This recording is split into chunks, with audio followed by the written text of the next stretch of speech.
No, you got me there. Maybe I should have gone into a posh school like yours, eh? Whatever advantages I've had, I'm trying to share them with these kids.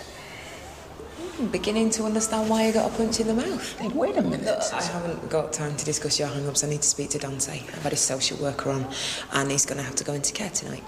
Crikey. Why? Because his father's in a police cell. He's a single parent. The mother walked out 4 years ago. He's brought his son up on his own. Oh. Did you not think of the consequences before you decided to confront him? He assaulted me. What is it about this place? You've lost sight of what's right and wrong. Excuse me, I'm not going to be lectured You've at. got a school full of kids who know they can create hell and get away with it, thanks to teachers like you explaining it away. Have you any idea what we're dealing with at Waterloo Road? 70% of our kids are from single-parent homes. Doesn't mean they shouldn't behave themselves. No, it doesn't, but it causes difficulties. 22 of our kids are on ASBOs. God knows what percentage are on drugs. We've got the highest underage pregnancy rate in the whole country. Basically, we're talking poverty. If you lower your expectations of what poor kids can achieve, they're going to stay poor. Yeah, and meanwhile, in the real world, we've got a kid about to go into care because of your back-to-basics rubbish. Oh, another statistic for you. Over 50% of kids in care end up in prison, so well done, Andrew. Made such a difference already. Kim, obviously I don't want the boy put into care.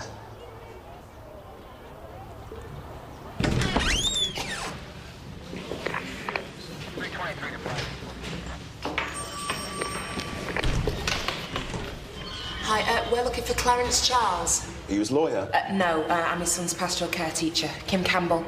This is Mr. Treneman, the victim of his assault. Can we speak to him? He's not the chatty type. We've got a proposition that he'll want to listen to. Mr. Campbell, what are you doing here? Oh, I suggest you sit down, keep your trap shut and your ears open, Charles. We're both here for your son's benefit. He's a thief. Have you ever had to confiscate anything from Dante, Mr. Charles? Presumably as a punishment for something? Yeah, sometimes. Right, well, while your child is at our school, right, we treat him like our own child. Yeah, we care for him and, like a parent, sometimes have to discipline them. Do you think he should have been using his mobile phone in the class? He had his reasons. And so do 29 other pupils, which is why nobody is allowed to use their phone. Surely you can see that. He called me a thug. That's how you behaved. What do you call someone who punches people in the face for no good reason? Look, I'm not proud of what I've done, right? I lost it. But if my boy asks me for backup... You need anger management classes, Mr. Charles. Yeah, and I'm going to get him inside, aren't I? And while you're inside, your son is going to be bedding down in a local authority home. Look, I'm prepared to give you a second chance. Drop all charges if you're prepared to cooperate.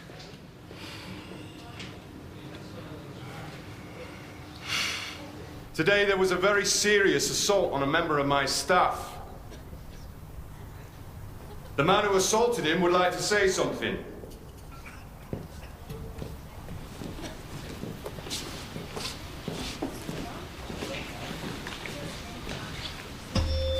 My name is Clarence Charles.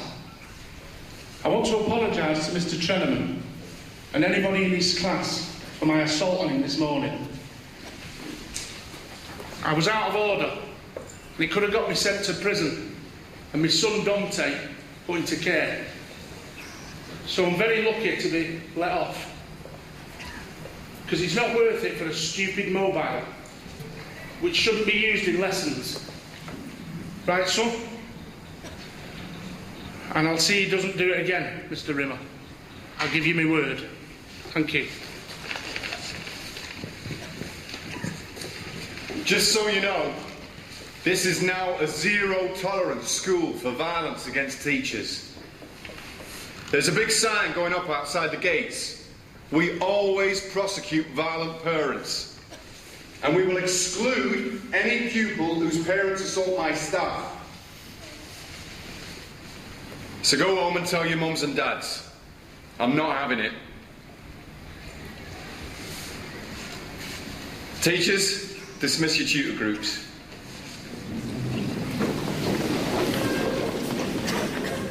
Thanks for saving the day, Kim.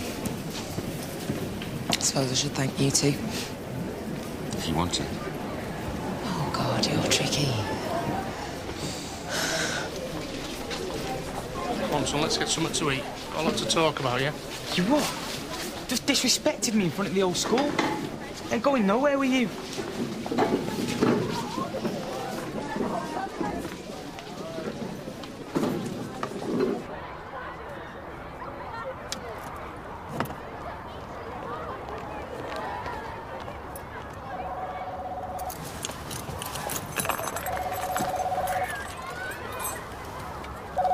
Hello?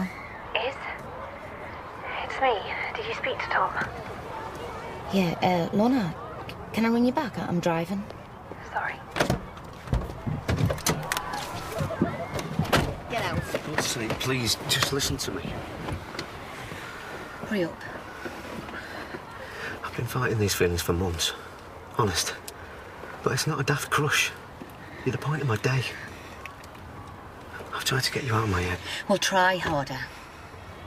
Well, that's all you've got to say. What do you want me to say? Move in? I want to know what you want in your life, Izzie.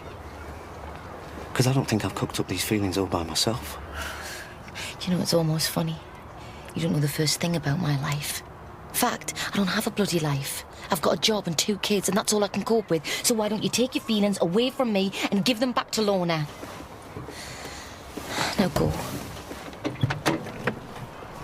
Okay. Right, girls. Night, Izzie.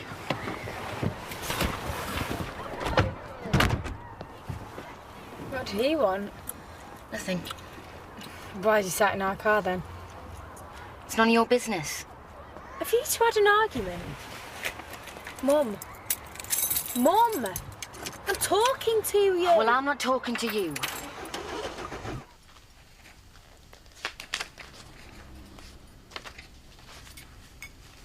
Mom, you gonna make us something? Yeah, just a minute.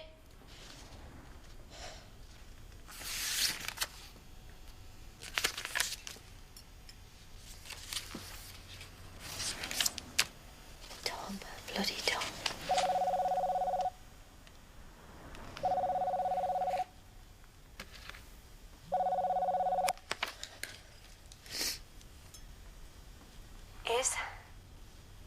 Iz, I'm really sorry to bother you again, but I have to know. Did you speak to Tom? Yeah, I did. And you're gonna have to promise me that you won't tell Tom what I'm gonna tell you. I think he's just worried that he's lost the old you. Is that what he said? Yeah. Thanks, Izzie.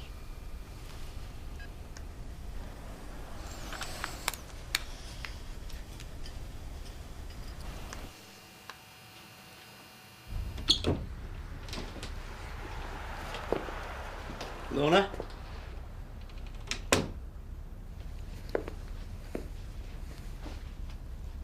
Lorna?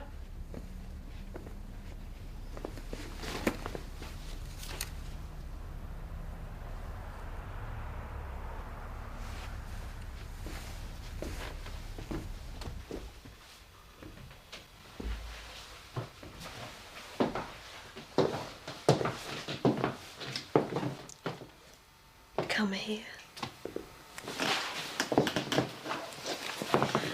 I just want to prove to you that being married doesn't mean not sexy.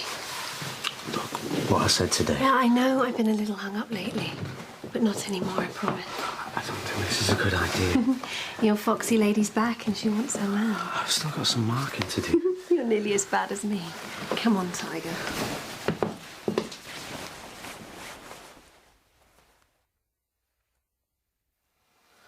You see?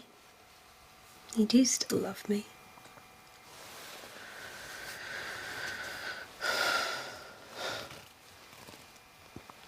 I need a shower.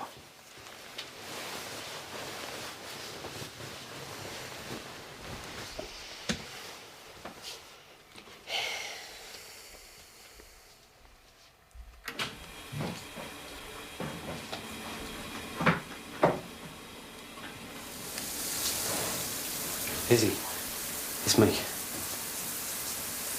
I need to hear you tell me one more time just to be sure.